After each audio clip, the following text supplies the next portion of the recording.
My wife caught the bouquet at my sister's wedding, and that's when I realized our marriage was beyond saving. Not because of some superstitious bullshit about who gets married next. No, it was what Carla said afterward, standing there in her perfectly tailored navy dress, holding those white roses like a trophy she'd stolen from someone more deserving. "Well, Owen," she announced to our entire table, that practiced smile spreading across her face like butter on burnt toast. "Looks like I'm getting some practice for the real deal. The real deal." As if our 8 years together were just a warm-up act. I'm Owen Hollis, 42 years old, IT project manager for a mid-sized insurance company, and apparently a placeholder husband. I sat there in my rented tux, watching my wife of 8 years essentially announce to my family that she was shopping for an upgrade, and I did what I always do in uncomfortable situations. I laughed it off. "Careful what you wish for," I said, raising my glass of overpriced wedding champagne. "Practice makes perfect, but it also makes lawyers rich." Everyone laughed, even Carla. Especially Carla, because she thought she was so damn clever, dropping hints about her plans right in front of me. What she didn't know was that I'd already figured out her little secret. My sister Kim, radiant in her wedding dress, grabbed my arm. "Owen, don't be such a pessimist. Carla's just being silly." She turned to my wife. "You two are perfect together." Perfect. Right. Like a knife and a back. The reception continued around us, Uncle Jerry telling the same war stories he'd been recycling since 1987, my mother interrogating the caterers about their gluten-free options, my father sneaking cigarettes behind the venue despite his promise to quit. Normal family chaos.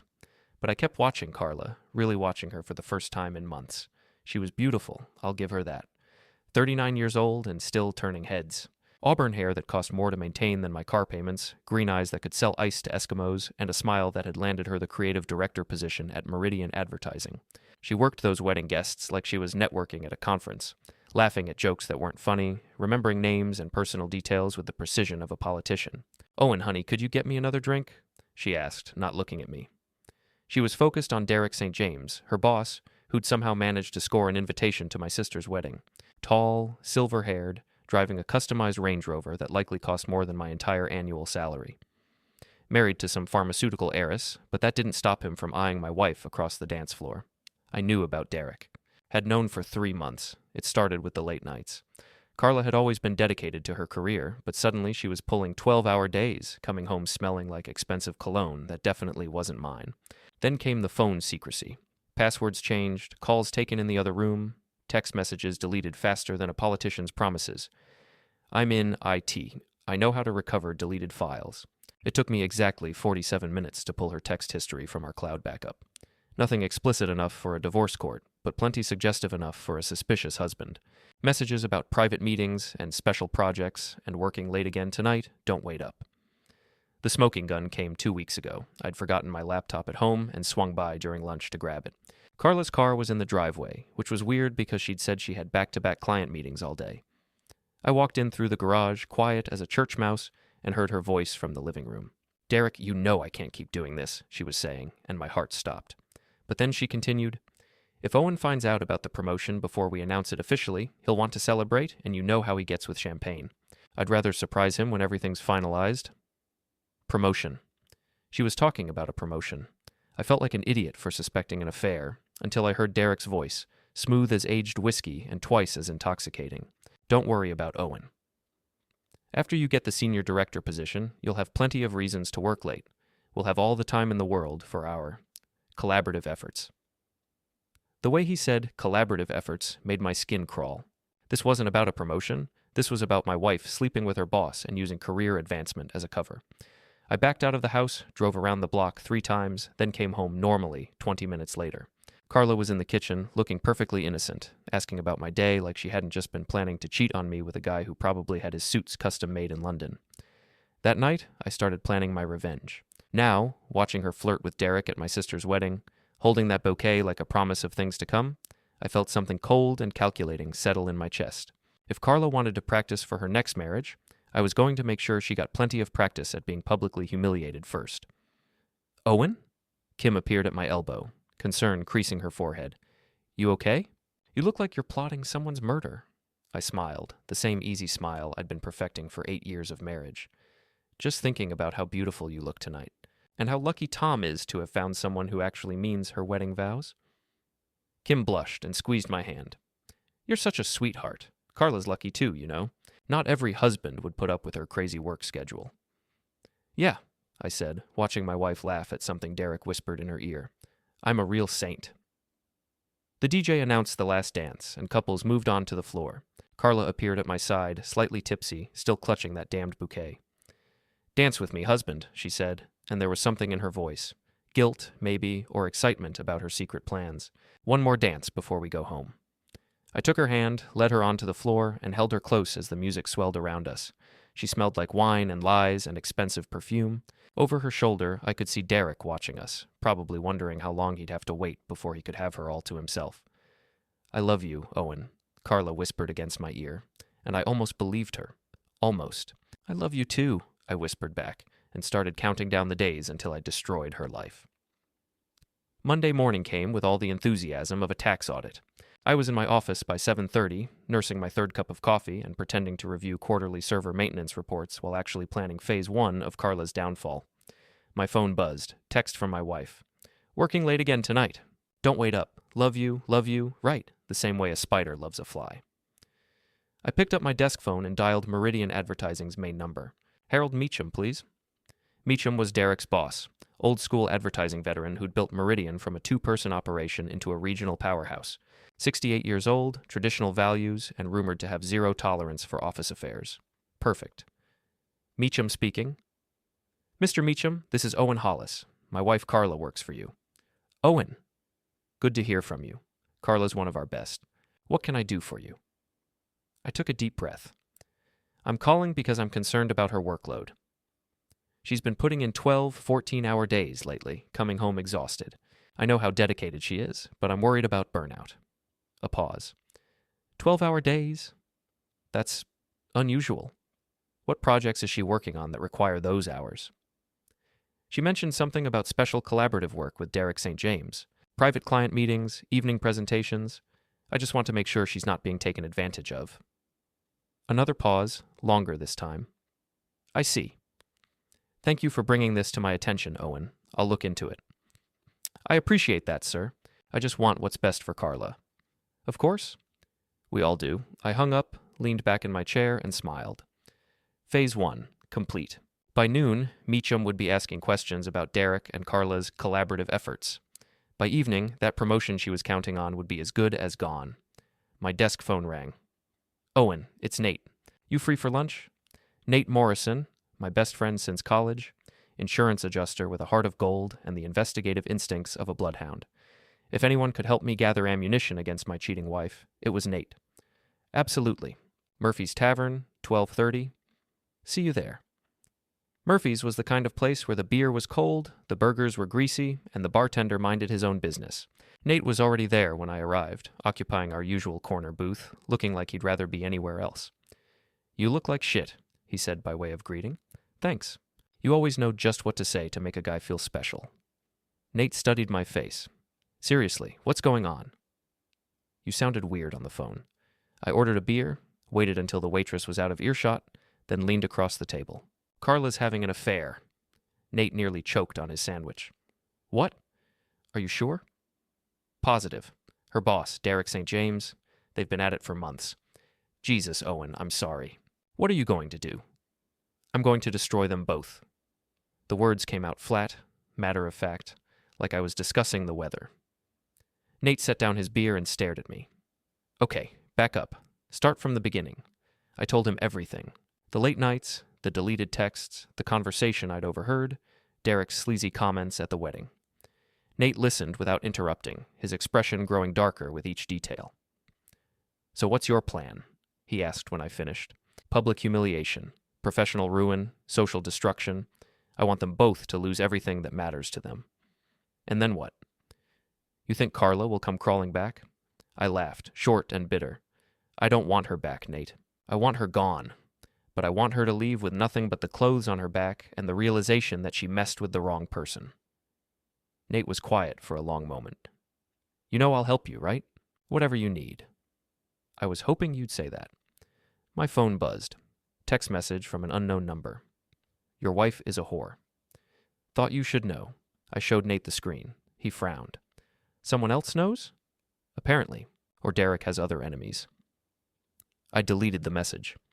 Doesn't matter. I don't need anonymous tips. I have everything I need. We finished lunch in relative silence, both of us lost in thought. As we walked back to our cars, Nate grabbed my arm. Owen, just be careful, okay? Don't do anything that'll land you in jail. Don't worry. I'm not going to hurt anyone. I'm just going to ruin their lives. I drove back to the office with a lighter heart than I'd had in months. My phone rang as I pulled into the parking garage. Carla. Owen, honey, something terrible happened at work today. I put on my concerned husband voice. What's wrong? Harold Meacham called me into his office. Someone told him I was working excessive hours on unauthorized projects. He's launching an investigation into my recent client work. That's awful. Who would say something like that? I don't know, but it's going to delay my promotion. It might even ruin it completely. Derek thinks someone's out to sabotage me, Derek thinks. Of course she'd already run to her lover for comfort. I'm sure it'll work out, I said. Truth has a way of coming to light. God, I hope so. This promotion means everything to me. Everything. Not our marriage, not our future together. The promotion? I know it does, I said. Why don't I pick up some wine on the way home? We can talk about it over dinner. Actually, Derek suggested I work late tonight, prepare a presentation to show Meacham that my projects are all legitimate. I probably won't be home until midnight, Derek suggested. My wife was so stupid, she didn't even realize her boyfriend was using the investigation as an excuse to get her alone. Of course he did. Well, don't work too hard. I love you, Owen. Love you too. I hung up and sat in my car for 5 minutes, letting the rage wash over me. Then I pulled out my laptop and got to work on Phase 2. Derrick Street. James lived in Riverside Heights, the kind of upscale neighborhood where the houses had names instead of numbers and the homeowners association had opinions about lawnmower brands. His place was called Willowbrook Manor, which was pretentious even by Riverside Heights standards. I'd driven by 3 times over the past month, noting the security cameras, the automatic gates, the landscaping schedule. Derek was a creature of habit. Home by 7, lights out by 11, garbage cans out every Tuesday night. Tonight was Tuesday. I parked 2 blocks away and walked through the neighborhood, just another suburban husband out for an evening stroll. Derek's Range Rover was in the driveway, along with a silver BMW I recognized as Carla's. So much for working late at the office. I pulled out my phone and took pictures. Nothing illegal about photographing cars parked in a driveway. Then I walked around to the back of the property, where Derek's home office window faced the garden. The blinds were open. Derek and Carla were visible inside, sitting close together on a leather sofa, sharing what looked like expensive whiskey. As I watched, Derek leaned over and kissed my wife. I took more pictures. They moved to the desk. Carla perched on the edge while Derek stood between her legs, his hands on her waist. More kissing, more touching, more evidence of their affair. I took video this time. After 20 minutes, I had enough material to end both their careers and destroy my marriage in spectacular fashion. I walked back to my car, uploaded everything to a secure cloud account, and drove home to our empty house. Tomorrow, Phase 3 would begin.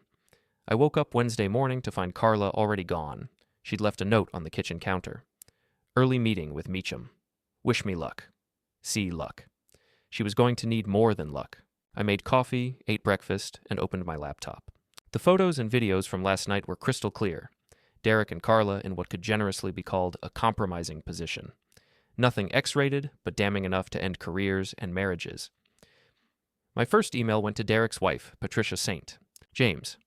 I'd found her contact information through LinkedIn. She was a pharmaceutical executive, just like the rumors said, with her own company and a reputation for being ruthless in business.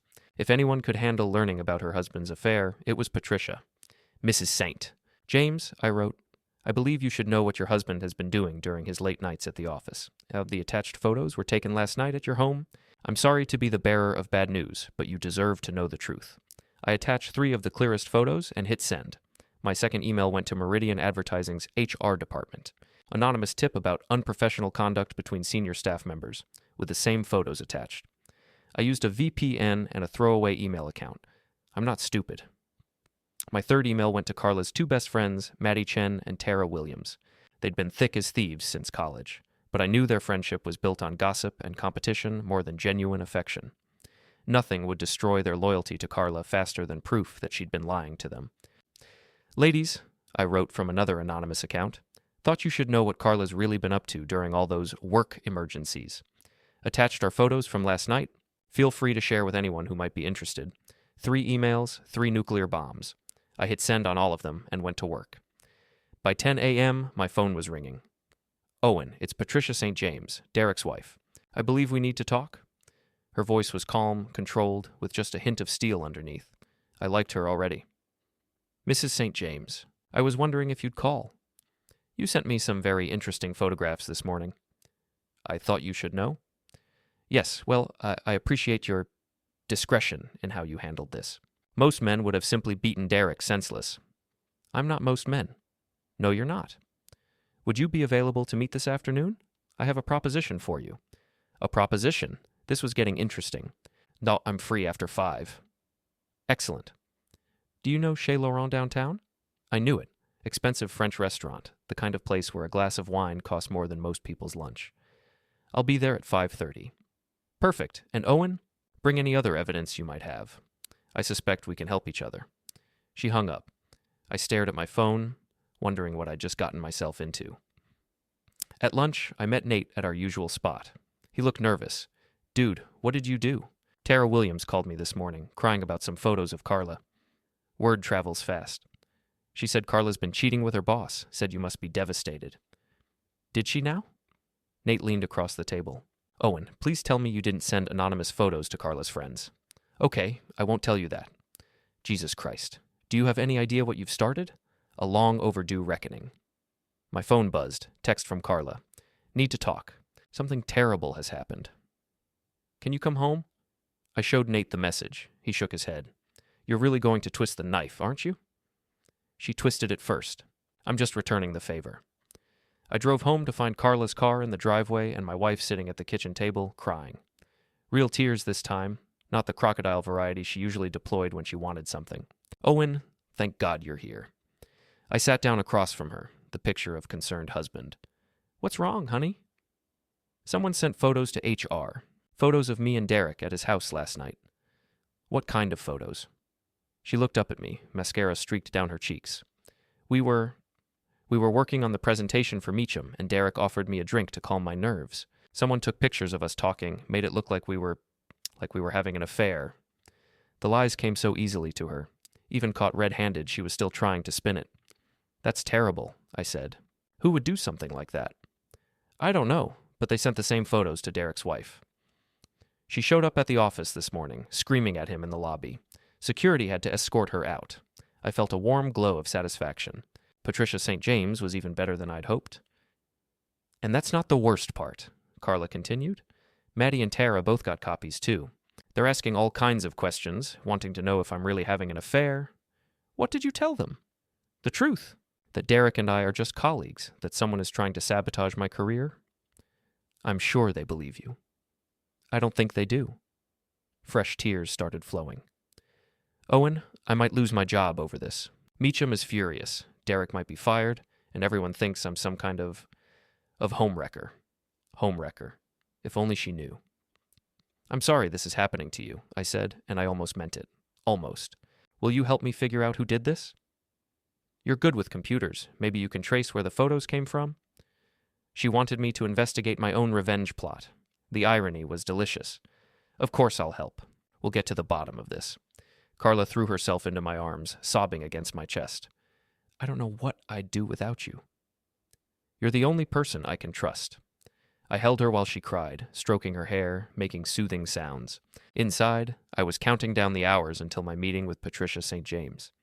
At 5:15, I kissed my wife goodbye and told her I was going out for groceries. Instead, I drove downtown to Chez Laurent, where Derek's wife was waiting for me at a corner table, looking like she could buy and sell the restaurant without checking her bank balance. Patricia St. James was nothing like I'd expected. Mid-40s, silver blonde hair, wearing a business suit that probably cost more than my mortgage payment, but it was her eyes that caught my attention, cold, calculating, and absolutely furious. Owen, thank you for coming. I sat down across from her. Thank you for the invitation. She signaled the waiter, ordered wine for both of us without asking what I wanted, then leaned back in her chair and studied me like I was a particularly interesting lab specimen. You're not what I expected, she said finally. What did you expect? Someone more emotional. Most men who discover their wives are cheating tend to be a bit more unhinged. I'm not most men. No, you're not. You're methodical, patient, intelligent. She smiled, and it wasn't entirely pleasant. I like that. It makes you useful. The wine arrived. Patricia took a sip, nodded approval, then fixed me with those cold eyes again. I want to destroy my husband, she said conversationally, like she was discussing the weather. Not physically, you understand. Financially, professionally, socially. I want him to lose everything he values. That's quite a coincidence. I want to destroy my wife. Yes, I thought you might. The question is, are you willing to work together to achieve our mutual goals? I considered this. What did you have in mind? Patricia reached into her purse and pulled out a thick folder. Derek has been embezzling from Meridian Advertising for 2 years. Small amounts, cleverly hidden, but I have documentation of every transaction. How did you get that? I'm his wife. I have access to his financial records. She smiled that cold smile again.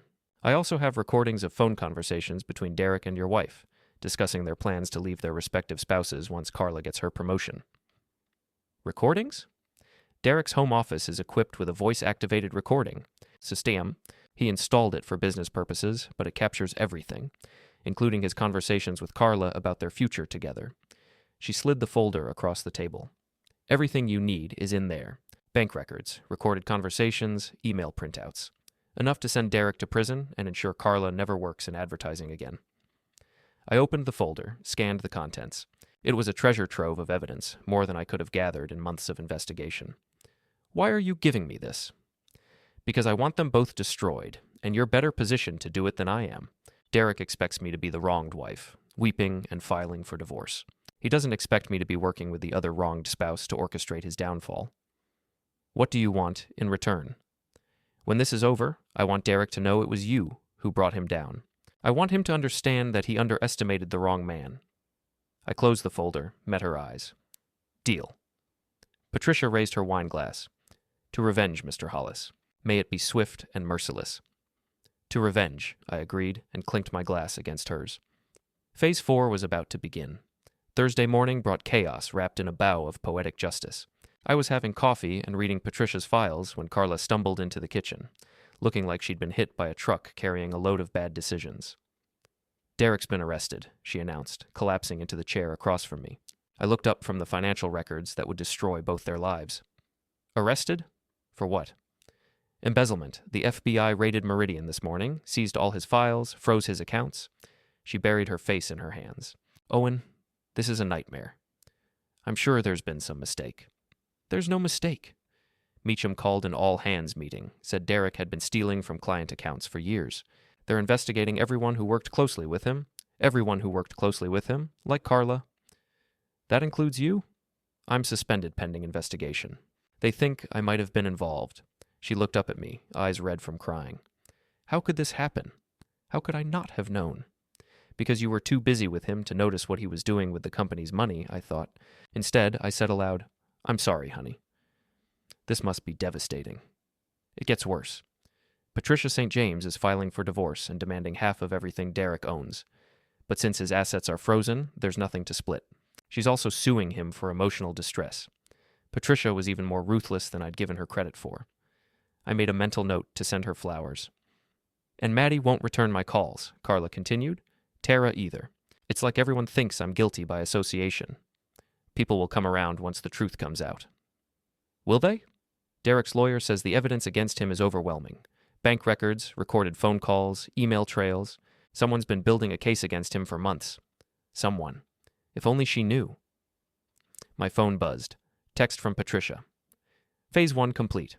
Initiating Phase 2. Enjoy the show. Phase 2.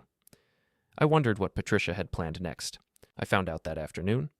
I was at work, pretending to debug server issues while actually monitoring local news websites, when the story broke. Meridian Advertising executive arrested in embezzlement scheme. The article was devastating. Photos of Derek being led away in handcuffs, quotes from unnamed sources about his lavish lifestyle and questionable ethics, speculation about other employees who might have been involved, and buried in the third paragraph a mention of Carla Hollis, creative director currently under investigation for her role in the alleged scheme. My wife's name, in print, connected to a federal crime. Her career was officially over. But Patricia wasn't finished. The afternoon edition included a sidebar story. The Other Woman, a Fair Rocks embezzlement case. Someone had leaked the photos I'd taken, along with additional evidence I hadn't seen before.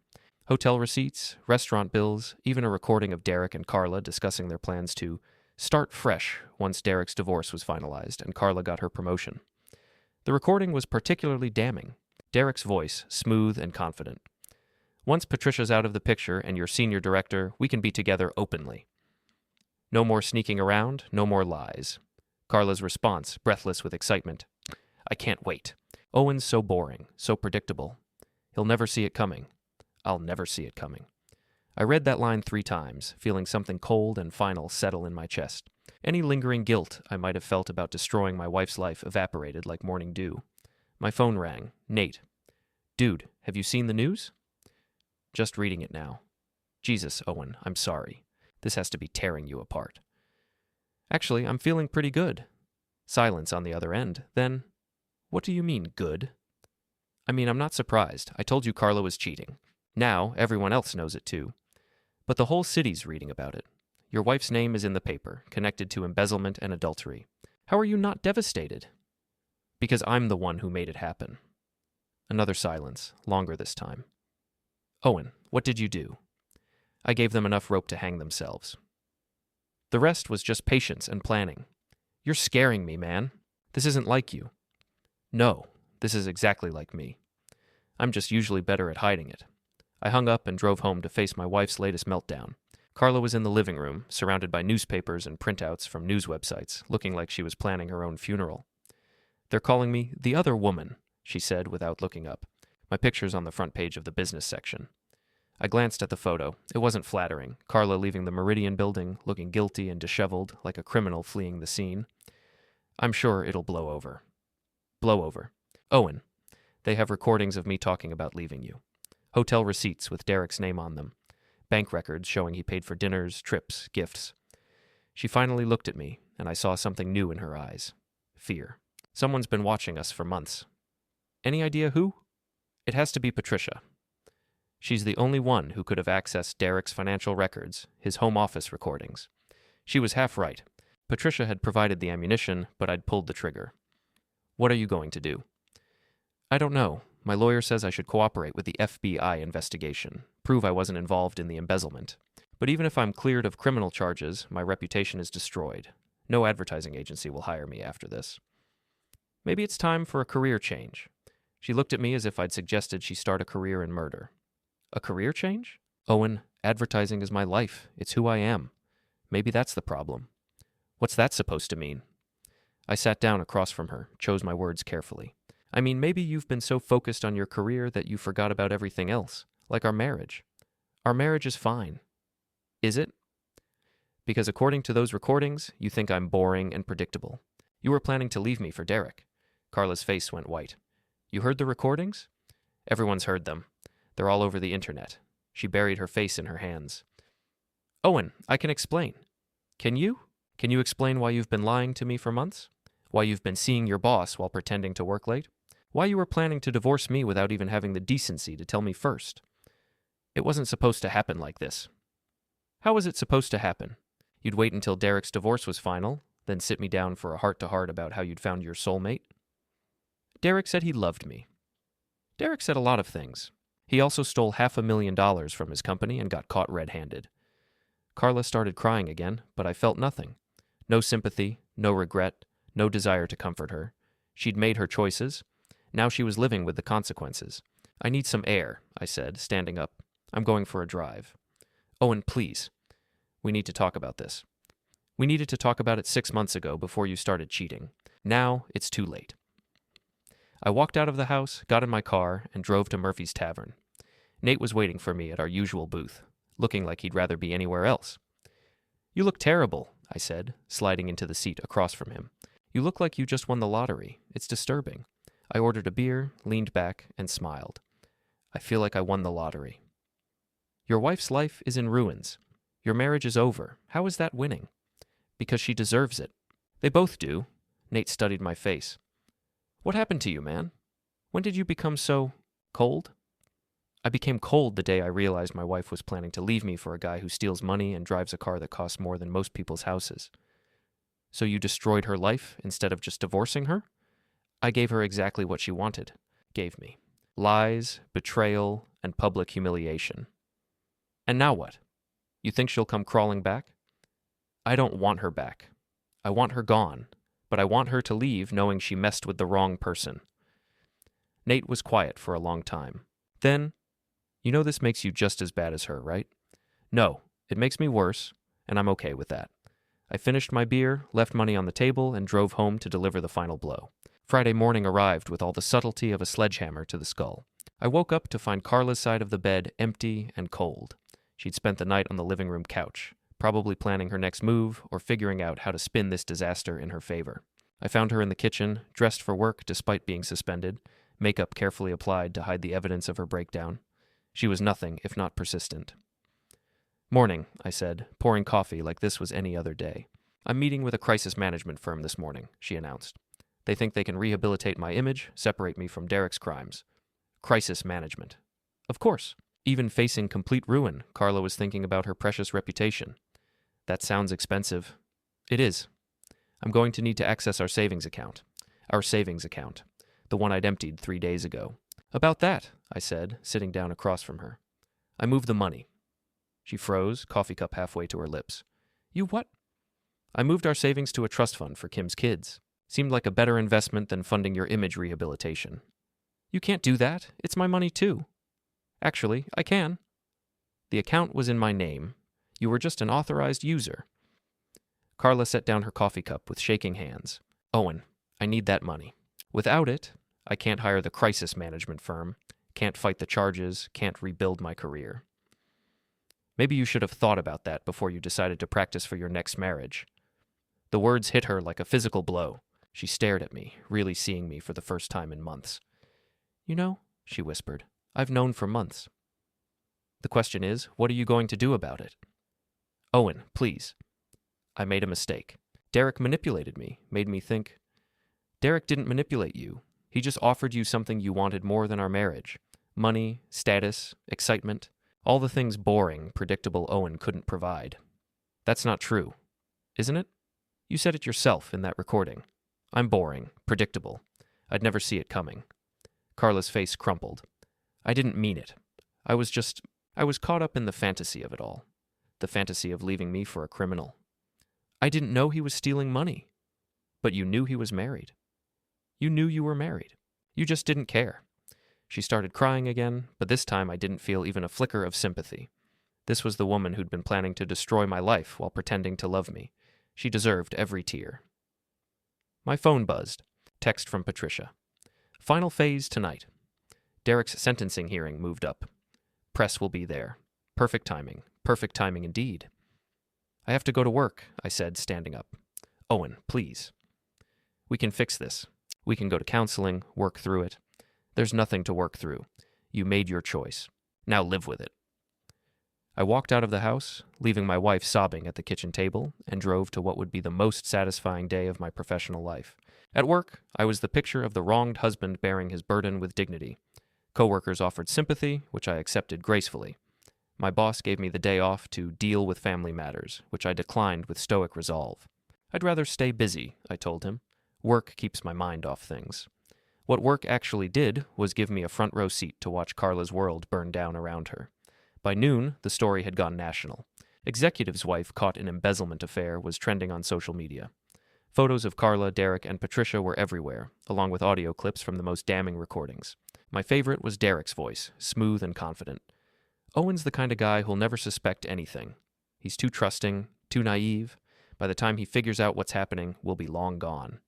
Too trusting, too naive. If only he knew. At 3 o'clock, my phone rang. Carla. Owen, I need you to come home. The FBI wants to interview me again, and I need moral support. I'm at work. Please. I know things are bad between us, but I need my husband right now. Her husband. After months of planning to leave me, now she needed her husband. I'll be there in an hour. I arrived home to find 2 FBI agents sitting in my living room, looking like they'd rather be investigating actual criminals instead of babysitting a suburban adultery scandal. Agent Martinez was mid-40s, all business, with the kind of eyes that miss nothing. Agent Thompson was younger, probably new to white-collar crime, taking notes like his life depended on it. Mr. Hollis, Agent Martinez said as I walked in, thank you for joining us. We're just finishing up with your wife. Carla looked smaller somehow, diminished by the federal attention. She'd changed into a conservative business suit, probably trying to look respectable and trustworthy. It wasn't working. Mrs. Hollis has been very cooperative, Agent Thompson added. She's provided us with detailed information about her working relationship with Mr. St. James. Working relationship. That was one way to put it. I'm glad I could help, Carla said. I want Derek to face justice for what he's done. What he's done. Not what they'd done. Even facing federal investigators, she was still trying to paint herself as a victim. Just to be clear, Agent Martinez said, consulting his notes, you had no knowledge of Mr. St. James's embezzlement activities? None whatsoever. I thought he was just very successful, very good at bringing in new clients. And your personal relationship with Mr. St. James? Carla glanced at me, then back at the agent. We were close, but I never suspected he was stealing money. Close. Another euphemism for adultery. Mr. Hollis, Agent Martinez turned to me. Were you aware of your wife's relationship with Mr. St. James? This was it. The moment of truth. I could play the ignorant husband, claim I'd been blindsided by the whole thing, or I could tell the truth and watch Carla's last hope of sympathy evaporate. I suspected something was going on, I said carefully. Carla was working a lot of late nights, coming home smelling like expensive cologne, but I trusted her. When did you first become aware of the affair? When everyone else did, when the photos were released to the press. Agent Thompson looked up from his notes.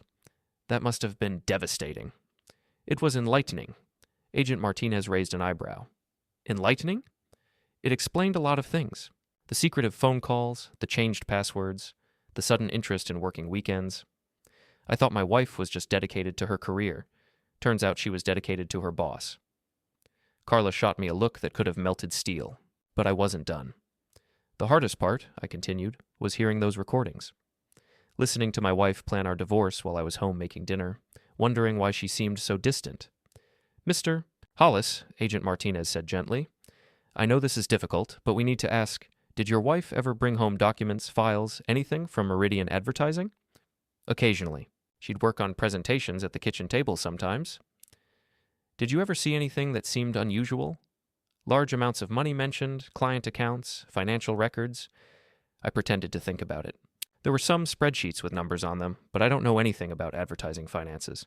I assumed it was normal business stuff. Can you describe these spreadsheets? Columns of numbers, client names, dates.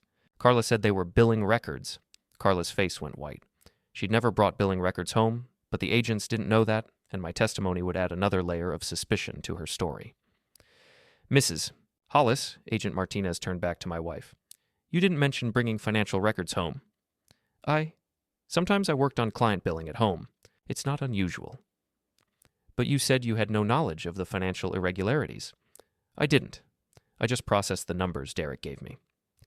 Agent Thompson made a note. Agent Martinez studied Carla's face. We may have more questions as our investigation continues, he said finally. Please don't leave town without notifying us. After the agents left, Carla turned on me with fury I hadn't seen since our wedding planning days. What the hell was that? Spreadsheets? I never brought financial records home. Didn't you? I could have sworn I saw you working on something with numbers and client names. You're trying to make me look guilty. I'm trying to tell the truth. Something you might want to try sometime. The truth? You want the truth? Fine. Yes, I was having an affair with Derek. Yes, I was planning to leave you, but I never stole money, and I never helped him steal money. But you knew the money was there. You knew Derek was living beyond his means, driving expensive cars, taking you to fancy restaurants. You just didn't care where it came from. I thought he was successful. You thought he was rich. There's a difference. Carla collapsed onto the couch, all the fight going out of her. What do you want from me, Owen? You want me to beg for forgiveness? Fine, I'm sorry. I'm sorry I cheated. I'm sorry I lied. I'm sorry I hurt you. I don't want an apology. Apologies don't fix anything. Then what do you want? I looked at my wife, really looked at her, and felt nothing but cold satisfaction. I want you to leave. Leave? Pack your things and get out. Tonight. Owen, this is my house too. Actually, it's not. The deed is in my name. You're just a resident, and your residency is terminated. You can't throw me out. I can, and I am. You have until midnight to pack whatever you can carry. Everything else stays here.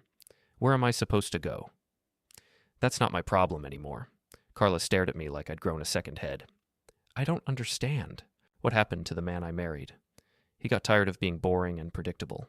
At 11:30 that night, I watched my wife load 2 suitcases into her BMW and drive away from the house we'd shared for 8 years. She didn't look back. I stood in the doorway until her taillights disappeared around the corner, then went inside and poured myself a drink. The house felt different already, cleaner somehow, like an infection had been removed. My phone buzzed. Text from Patricia.